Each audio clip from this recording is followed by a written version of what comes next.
penetrate. Halo teman-teman semua, jumpa lagi dengan Keke di sini. Kali ini kita akan bahas sebuah film yang berjudul Hercules yang dirilis pada tahun 2014. Who are you? Now, tell me. Remember the man that you are.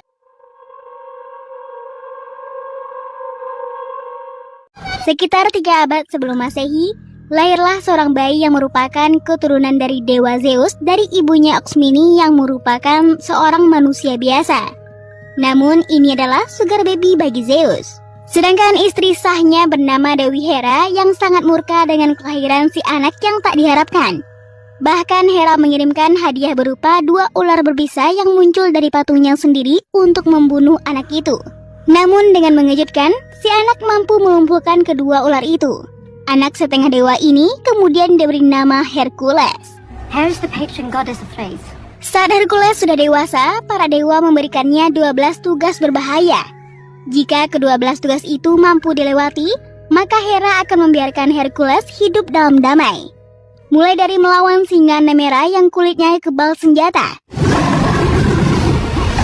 babi hutan raksasa yang kalau curi uang jumlahnya nggak main-main, sampai Hydra, sang naga berkepala 9.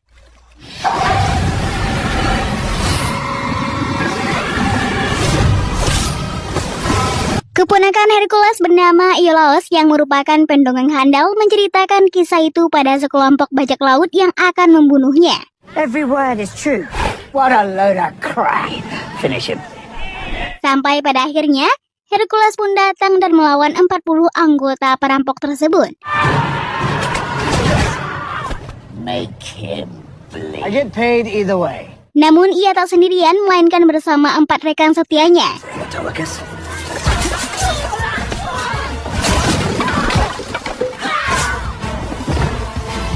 Hercules dan rekan-rekannya dibayar oleh raja dengan 2 keping emas per kepala perompak.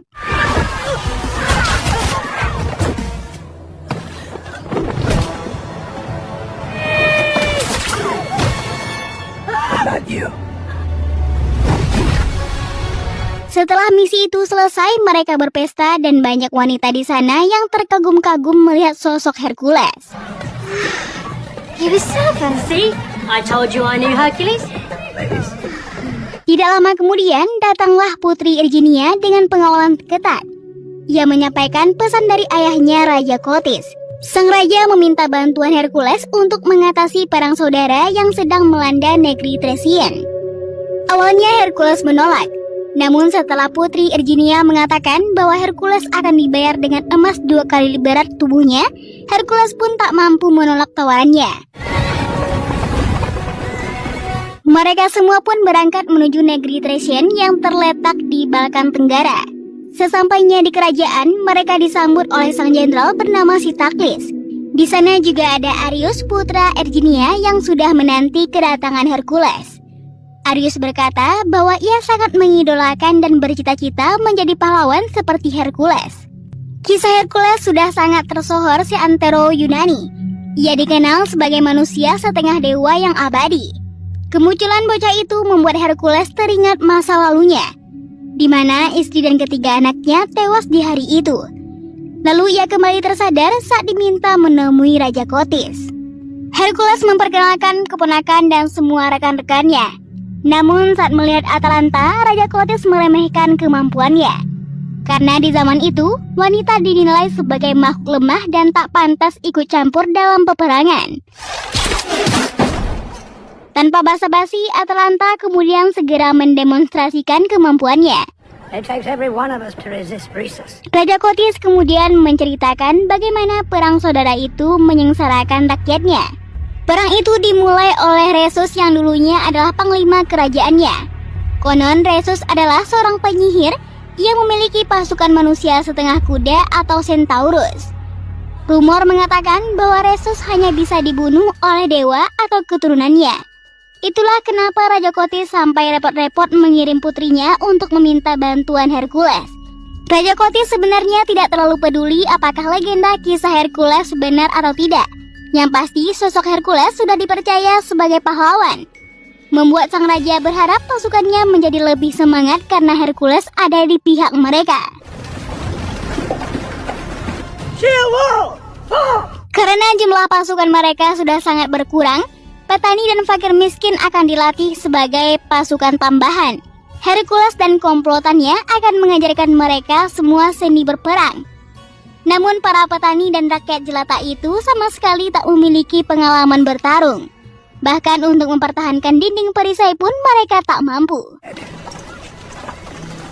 Dead. Sebelum menyerang langsung ke jantung pertahanan musuh, Raja Kotis berencana mempertahankan kota Besi terlebih dahulu dengan mengerahkan 4.000 pasukan terbaiknya. Karena jika Resus sampai memenangkan pertempuran dan menguasai kota Besi, maka target Resus berikutnya bisa dipastikan merupakan istana Raja Kotis. Ia yakin mereka bisa memenangkan pertempuran dengan adanya Hercules di pihak mereka. Malam harinya saat Arius sedang mencari Hercules, bocah itu mendengar suara hewan aneh yang ada di dekatnya. Ternyata itu adalah Tydeus. Bertahun-tahun Tydeus menyaksikan kejahatan perang sejak ia lahir. Trauma itu membuat perilakunya seperti hewan saat malam hari. Bahkan Tydeus pun tak pernah mengucapkan sepatah kata pun seumur hidupnya. Meskipun begitu, Tydeus merupakan pengikut Hercules yang paling setia. Setelah itu, Hercules mengantarkan Arius ke ibunya yang ternyata ada di barak perawatan. Erginia mengabdikan dirinya untuk membantu merawat rakyat jelata yang terluka akibat pemberontakan Resus. Hercules yang kagum dengan keinginan dan keyakinan Arius untuk menjadi pahlawan, kemudian memberikan sebuah kalung dari taring singa Nemea pada bocah itu. And the great Achilles, where they will dwell forever. Esok harinya pasukan dipersiapkan untuk berperang. Di sana Hercules menemukan Iolaus yang bersembunyi di antara barisan. Ia sangat ingin membuktikan diri bahwa ia juga bisa bertarung. Namun Hercules tak ingin ponakannya itu terluka dan menyuruhnya untuk berlindung bersama raja. The wall is your blanket. Dengan kalimat motivasi dari Hercules, pasukan pun akhirnya diberangkatkan.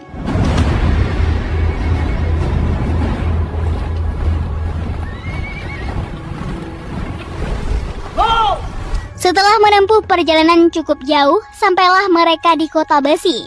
Namun mereka terlambat, rumah-rumah sudah dibakar. Kepala warga dijadikan souvenir penyambut kedatangan tamu.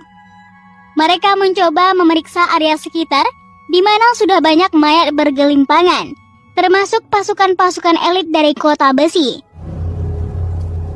And some of these bodies are fresh. His head is rotting.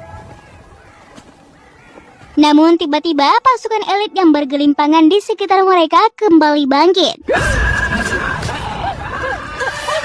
Ternyata mereka semua sudah masuk ke dalam perangkap. Hercules memerintahkan para pasukan membentuk formasi persegi untuk melindungi Raja Kotis.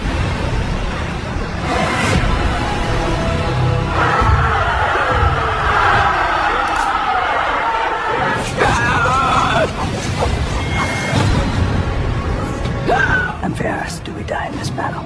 Mereka berasumsi bahwa para pasukan elit kota Besi telah terkena sihir dari Resus, di mana pikiran mereka dimanipulasi agar mereka membantai warganya sendiri. Dan sekarang giliran pihak kerajaanlah yang diserang.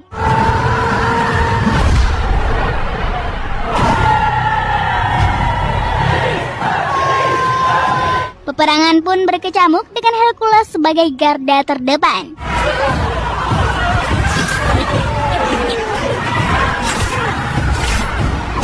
Atalanta mulai unjuk gigi dengan menumbangkan banyak prajurit elit kota Besi.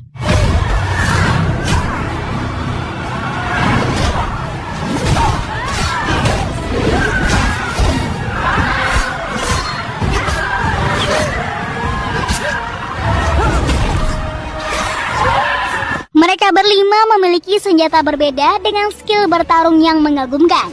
Atalanta bertugas sebagai penembak jarak jauh dengan panahnya. Autolycus adalah petarung jarak dekat dengan pisaunya.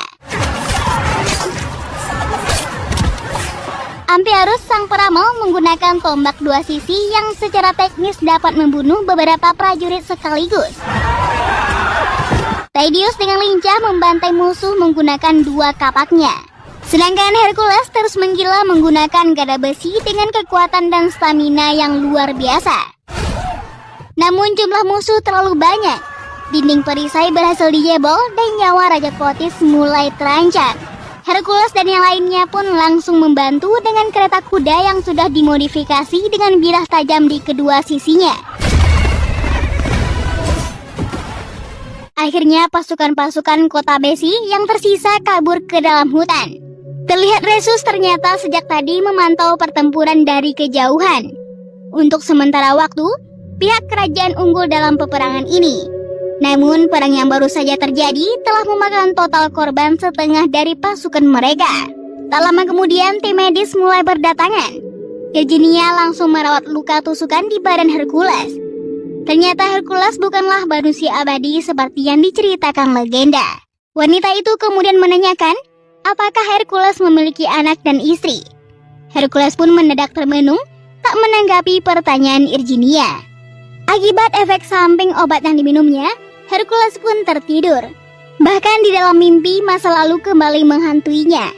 Ia kembali ke hari di mana ketiga anak dan istrinya telah tewas, di mana Raja Eurystheus menganggapnya yang telah membunuh keluarganya sendiri. Ia tidak dihukum mati, melainkan dibiarkan tetap hidup dan diusir selamanya dari Athena. Akibat mimpi buruk itu, seketika Hercules terbangun dan keluar dari tendanya. Ia berjalan melewati tumpukan mayat, di mana di sana ia juga melihat mayat istri dan ketiga anaknya. Cerberus serigala berkepala 3 juga ada di sana memakan mayat anaknya. Ternyata Hercules tengah berhalusinasi, di mana Tydeus datang untuk menyadarkannya. Amphiaraus mengetahui jika Hercules kembali memimpikan Cerberus. Amphiaraus berkata, jika Hercules ingin mendapatkan kedamaian, maka ia harus melawan monster yang terus menghantuinya tersebut. Man cannot escape his fate.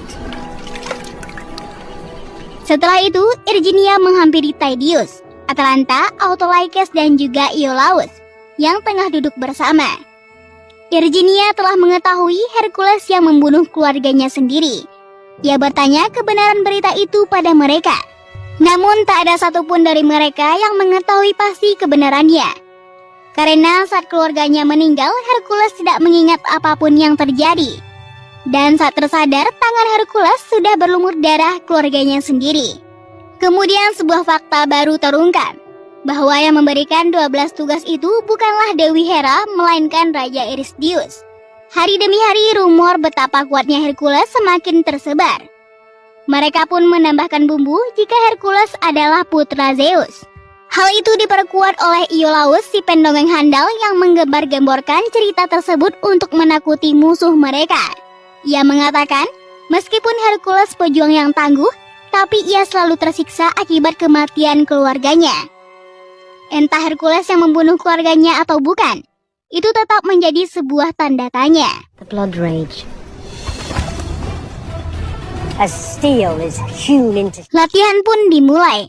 Para pasukan dilatih dari cara bertarung menggunakan tombak, pedang, panah, hingga membentuk formasi yang lebih kokoh.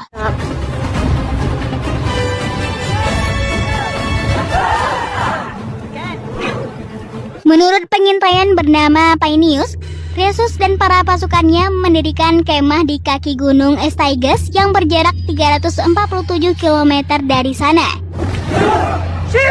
Hercules bertanya, apakah Amphiaraus sudah mendapatkan penglihatan bagaimana hasil peperangan berikutnya? Tapi Amphiaraus tidak mendapatkan penglihatan apapun.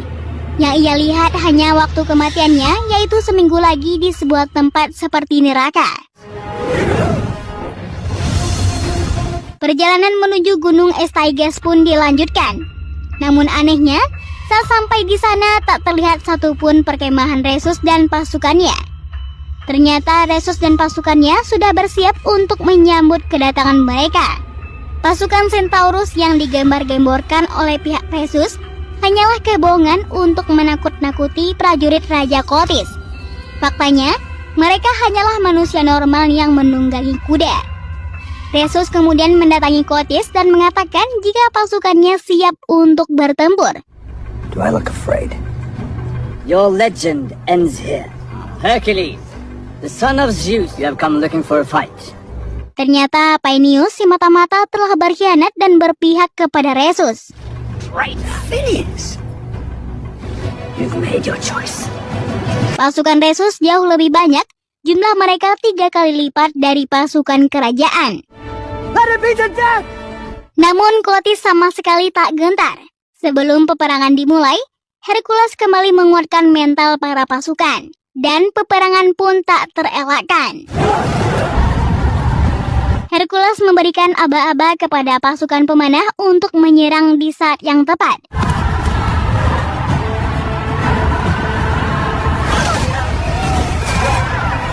Karena pasukan musuh semakin mendekat, giliran Hercules dan kawan-kawannya yang akan menghadang.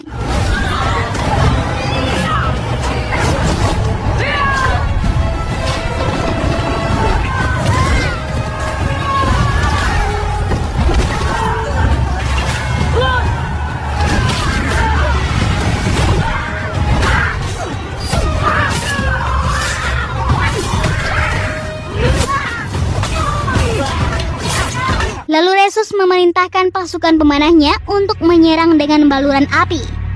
Di saat itulah Amphiarus berpikir dirinya akan mati. Namun dirinya salah. Pasukan Rhesus pun berhasil dipukul mundur hingga kocar-kacir. Namun tidak bagi Rhesus yang malah maju mengincar kepala Hercules. Mereka pun akhirnya kembali ke kerajaan dengan membawa Rhesus, Paines dan beberapa pasukan sebagai tahanan. Di hadapan banyak orang, Jenderal Sitaklis mempermalukan Rhesus dengan menendangnya berkali-kali. Hercules segera menghentikan perbuatan sang jenderal.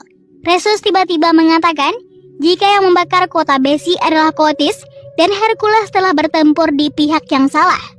Pada perjamuan makan malam, Sitaklis mengatakan jika Thracian sudah bersatu dan hanya memiliki satu raja. Namun tiba-tiba Rhesus meneriakkan bahwa negeri Thracian bukanlah milik seorang raja, melainkan milik seluruh rakyatnya. Disitulah Hercules makin yakin jika perkataan Rhesus memanglah benar. Hercules kemudian mendatangi Irginia karena melihat ekspresi wajahnya yang iba melihat Rhesus ditahan. Di sana Irginia mengakui bahwa dirinya sejak awal memanipulasi Hercules. Pihak yang sebenarnya bersalah adalah Kotis, bukanlah Rhesus. Ia melakukan ini semua demi putranya Arius. Karena jika ia menolak untuk menghasut Hercules, maka Kotis akan membunuh putra kecilnya. Dulu suaminya Irginia adalah raja sebelum Kotis. Kotis meracuninya agar ia bisa mencuri tahta Raja Thracian. Semenjak itu Rhesus berusaha melawan balik sampai akhirnya perang saudara pun pecah. Irginia memohon pada Hercules untuk membawa dan mengasuh putranya agar bocah itu aman. Karena Arius adalah calon raja dan suatu saat nanti akan menyembuhkan kerajaan itu. Tiba-tiba Sitaklis datang meminta Hercules menemui raja. Dengan penuh amarah, Hercules langsung mencecar Raja Kotis. You wanted conquerors, not heroes. Benar saja, Raja Kotis mengakui tindakan busuknya, bahwa sejak dulu ia menginginkan tahta. Dan kini berkat Hercules, ia berhasil menumpas pemberontak dan mengukuhkan posisinya sebagai Raja Thracian yang baru. Kotis semakin berani menantang Hercules. Kini ia memiliki bala tentara yang tangguh, dan tentaranya akan melatih ribuan prajurit lainnya untuk menciptakan pasukan yang lebih besar lagi. Kotis berkata akan jauh lebih baik jika Hercules tetap memimpin pasukan Thracian. Hercules jelas menolak. Ia tidak sudi melayani Raja tirani seperti Kotis. Sesuai janji, Hercules tetap dibayar emas. Namun mereka diusir dari sana.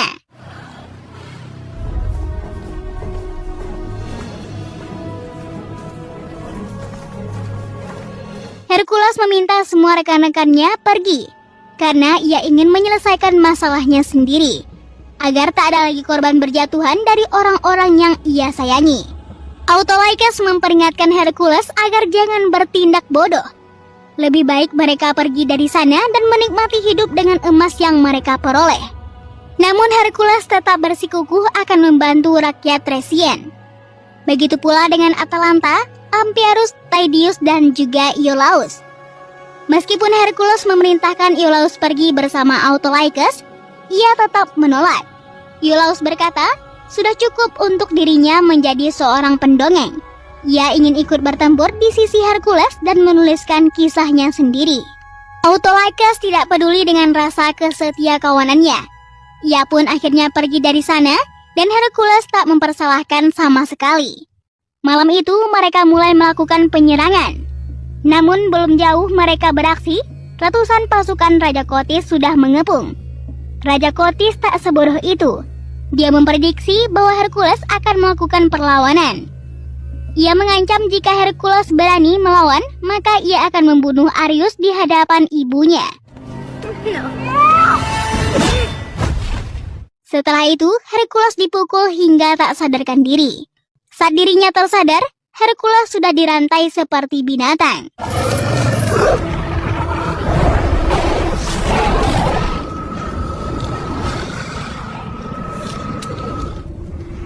Dari kegelapan, Raja Eurystheus muncul membawa 3 serigala peliharaannya.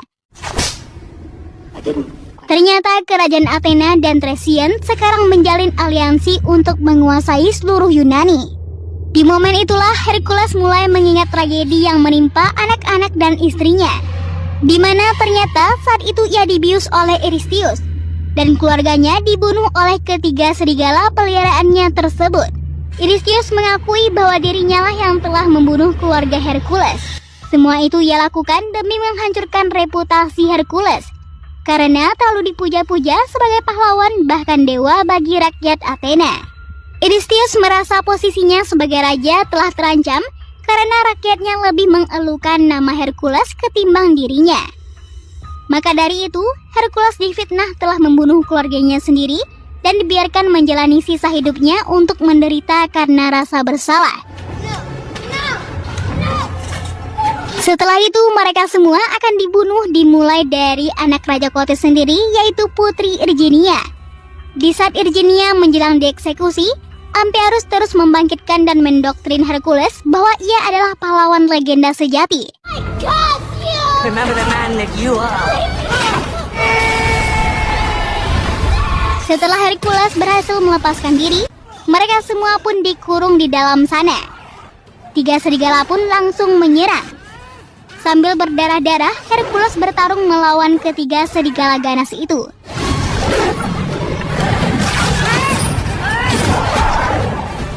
Sementara Irginia berusaha membebaskan keempat rekan Hercules. Mereka semua berhasil kabur dari penjara dan langsung menyerang pasukan.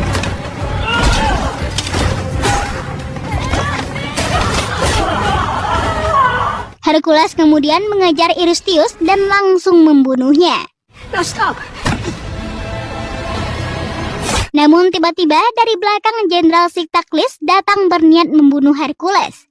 Beruntung Iolaus dengan sigap menyelamatkan pamannya. Saat mereka keluar untuk mengejar Kotis yang membawa Arius, di luar sudah ada ribuan pasukan Thracian mengepung dan siap menyerang mereka. Kotis memaksa Hercules untuk mengakui kekalahannya dan menyembah kepadanya. Jika Hercules menolak, maka Arius akan dibunuh. Kemudian seluruh pasukan akan menyerang mereka. Tiba-tiba Autolycus muncul memberikan waktu bagi Arius untuk berlari ke arah mereka. Arius terus berlari di bawah lindungan Tydeus. Dengan membabi buta, Tydeus langsung berlari ke arah pasukan dan membantai mereka. Sampai akhirnya begitu banyak busur panah menusuk tubuhnya. Kemudian Hercules membopong tubuh Tydeus ke dalam kuil Dewi Hera untuk berlindung. Sementara Amphiaraus dan juga Iolaus menumpahkan api menjalar yang sangat besar, guna menahan pasukan Kotis yang berusaha mengejar mereka. Perlahan-lahan pasukan mulai menyerang sambil menaiki tangga kuil. Sebelum Tydeus meninggal untuk pertama kalinya, ia pun akhirnya berbicara memanggil nama Hercules. Hercules. Find peace, my brother. Dengan sekuat tenaga, Hercules berusaha menjatuhkan patung raksasa Dewi Hera untuk menghalau mereka. Dan naasnya, kepala patung itu bergelinding menghantam Raja Kotis hingga tewas. Semua prajurit yang menyaksikan kekuatan Hercules langsung tunduk kepadanya.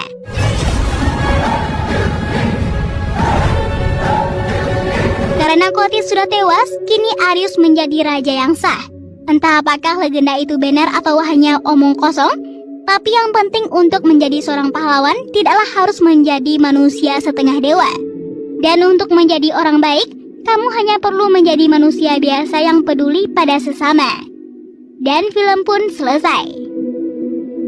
Terima kasih telah menonton dan sampai jumpa di video berikutnya.